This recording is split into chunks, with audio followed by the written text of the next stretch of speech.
Hi friends, welcome to గాడీస్ great 73కి స్వాగతం. ఫ్రెండ్స్, మీరు కొత్త వారు కనుక అయితే మన ఛానల్ని సబ్స్క్రైబ్ చేసుకుని ఫ్రెండ్స్, నేను పెట్టిన ప్రతి వీడియో మీకు నోటిఫికేషన్ వస్తుంది. అలాగే పక్కనున్న బెల్ ఐకాన్ మన వీడియోలోకి వెళ్దాం. గుడిలో కొబ్బరికాయ పగలగొట్టినప్పుడు కుళ్ళిపోతే సంతోషించండి. ఎందుకో మీకు తెలుసా? హిందువులు పూజ శుభకార్యాలలో మాత్రమే కాదు, ప్రతి సందర్భంలో కొబ్బరికాయను కొడతారు. ఇంకా చెప్పాలంటే కొబ్బరికాయ లేని పూజ అసంపూర్ణంగా భావిస్తారు.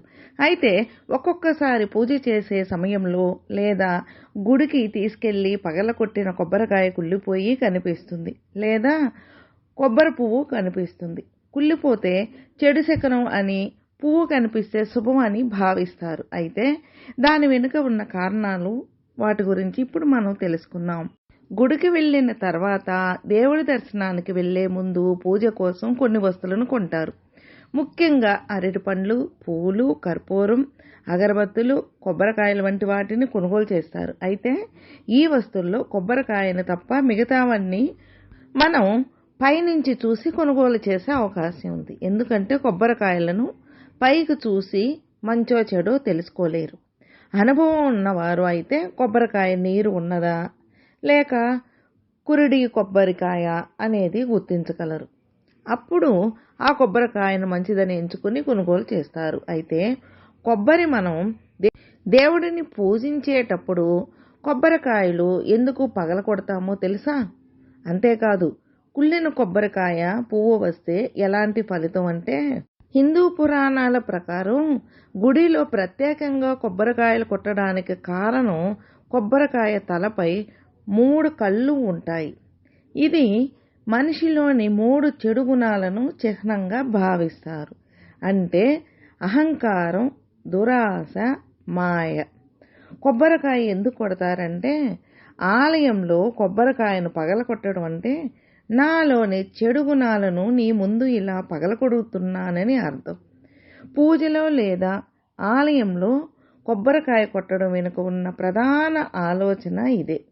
అదేవిధంగా 3 కళ్ళు శ్రీ మహావిష్ణు, శివ, బ్రహ్మలను సూచిస్తాయని చెబుతారు. కొబ్బరికాయలో పువ్వులు వల్ల కలిగే లాభాలు ఏంటంటే, దేవుడికి కొట్టిన కొబ్బరికాయలో నుంచి పువ్వు పడితే శుభం కలుగుతుందని అంటారు. బంగారం, భౌతిక సంపదల కలయిక అయిన కొబ్బరికాయ నుంచి పువ్వు పడితే లాభాలను తెస్తుందని కొన్ని గ్రంథాలు చెబుతున్నాయి. కనుక మీరు పూజకు కొట్టే కొబ్బరికాయలో పువ్వు ఉంటే ఎగిరి గంతు వేసి ఆనందంగా జీవించవచ్చు. కుళ్ళిన కొబ్బరికాయ గురించి, దేవుడికి కొబ్బరికాయ కొట్టేటప్పుడు అది కుళ్ళిపోతే మనస్సు వెంటనే చాలా ఆందోళన చెందుతుంది. ఏదైనా చెడు జరుగుతుందనే భయం కూడా ఉంటుంది. కొబ్బరికాయ పగలగొడితే ఆ కొబ్బరికాయ కుళ్ళిపోతే కలిగే ఫలితాల గురించి తెలుసా? సంతోషంగా ఉండండి. కొబ్బరికాయ పగలగొట్టినప్పుడు కుళ్ళిపోతే దానికి మీరు సంతోషంగా ఉండాలి. ఎందుకంటే ఇలా జరగడం వలన మీ నుంచి, మీ కుటుంబం సభ్యుల నుంచి దుష్ట శక్తులను, చెడు దృష్టిని తొలగిస్తుందని అర్థమట. కుళ్ళిన కొబ్బరికాయ, అదేవిధంగా పూజ సమయంలో కొట్టిన కొబ్బరికాయ కుళ్ళిపోతే దానికి అర్థం తరచుగా వచ్చే అనారోగ్యం, చెడు కలలు, చెడు శకునాలు, చెడు దృష్టి తొలగిపోతుందని అర్థం. పరిష్కారం ఏమిటంటే, ఇక నుంచి దేవుడికి కొబ్బరికాయ కొట్టినప్పుడు ఆ కొబ్బరికాయ కుళ్ళిపోతే బాధపడకండి, సంతోషించండి.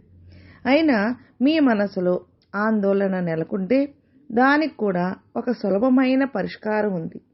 వీటిని దానం చేయండి. కొబ్బరికాయను పగలకొట్టినప్పుడు కుళ్ళిపోతే ఏ కోరికతో కొడుతున్నారో అది జరుగుతుందో లేదో అని బాధపడుతుంటే మీరు ఆందోళన చెందకండి. అందుకు బదులుగా రోజులో 5గురికి లేదా 7గురికి ఆహారాన్ని అందించండి. తర్వాత మళ్ళీ అదే కోరికను దేవుడికి తెలియజేస్తూ మరొక కొబ్బరికాయ కొని పగలగొట్టండి. అప్పుడు మీరు అనుకున్న పనులు నెరవేరుతాయి. అన్ని దానాల్లో ఉత్తమ దానం ఆహారమే. ఫ్రెండ్స్ విన్నారుగా. ఫ్రెండ్స్ మీకు ఈ వీడియో నచ్చితే లైక్ చేయండి, మీ ఫ్రెండ్స్కు షేర్ చేయండి. సబ్స్క్రైబ్ చేసుకున్నట్లయితే ప్లీజ్ సబ్స్క్రైబ్ చేసుకోండి. నేను పెట్టిన ప్రతి వీడియో మీకు నోటిఫికేషన్ వస్తుంది. అలాగే మీ అభిప్రాయాన్ని కామెంట్లో మెసేజ్ చేయండి. ఓం నమః శివాయ నమః.